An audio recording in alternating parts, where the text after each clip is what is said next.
Isn't it amazing that throughout history mankind has struggled so much with his existence and his creator? There are only three possibilities to consider. We evolved out of nothing and then somehow magically branched off from the plants and animals. They're still trying to sell that myth. Or, and this one makes more sense, or we were planted here, created or evolved, with the help of some alien unknown species. And of course, we have the story of creation, the one that's most likely, but for some reason, the hardest for some folks to grasp.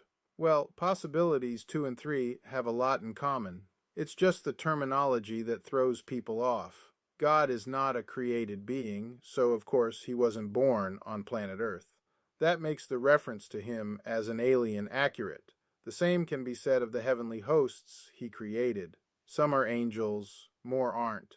We learn in Job that they were around before God created mankind, so they too would be considered aliens. That brings us to the million-dollar question. Why are so many people convinced that the human race just happened out of happenstance, as did the whole universe and every living thing that we see? And how can they discount this man, Jesus the Christ, so easily? We're talking about an individual who has had more books and stories written about him than anybody else who ever lived. We have more eyewitness accounts and historical evidence that this man did what the Scripture says he did, and died exactly how the Scripture says he died. And even with all that evidence, so many folks struggle to make sense of him. A man who never owned a home, wasn't a king, never wrote a book, somebody who was mocked, beaten, and then crucified as a criminal has become the most controversial, talked about, and polarizing individual who has ever lived. Let that sink in. If Jesus was just a fairy tale, a myth fabricated by a small group of uneducated men 2,000 years ago, then what idiotic grand plan did they have in mind? If all their eyewitness accounts were made up, why would they give their lives for such nonsense? Think about that. Why would so many people willingly die horrible deaths to promote some made-up myth about a man who claimed to be God? Would you do that? Why would they go through agonizing pain and suffering, and in some cases, watch their families be slain before their eyes, all for this made-up story claiming Jesus Christ was who he claimed to be? What would they have to gain? Why would they do such a stupid thing to promote a myth? They wouldn't. There might be a few delusional folks who could do such a thing, but not the hundreds, thousands, and tens of thousands of people who have died because they refused to denounce the truth about Jesus. So ask yourself why you believe what you believe.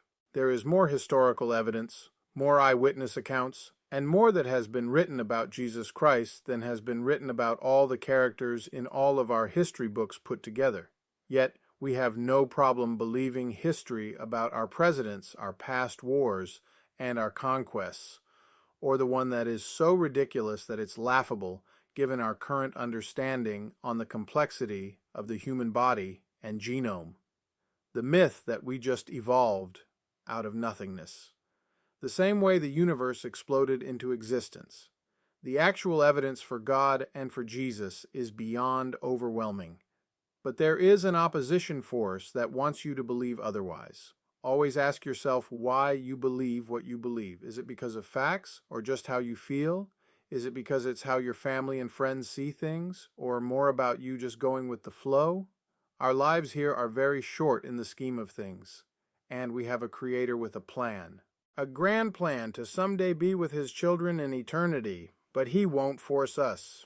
And He won't trick us. We will choose what to believe, who to believe, and whether or not our Father in heaven is worth the time. Choose wisely, because forever is a long time if you get this one wrong. So don't base your eternal future on made-up stories, an academic system that has been brainwashing students for decades, or your internal pride that refuses to see and embrace the truth because it might cost you something that you don't want to part with. The clock is ticking, folks. Is learning the truth about Jesus worth at least as much time as you put into social media, Netflix, YouTube? Remember, all those distractions are designed to keep you entertained and uninterested in God. Choice has always been part of God's gift to you. Whatever you choose, my hope is that you base that choice on something more than just feelings. Ask yourself if your feelings have ever deceived you or gotten you in trouble. Have you ever been wrong about anything? You better not get this one wrong, because you'll live with your choice forever and ever. Enough said.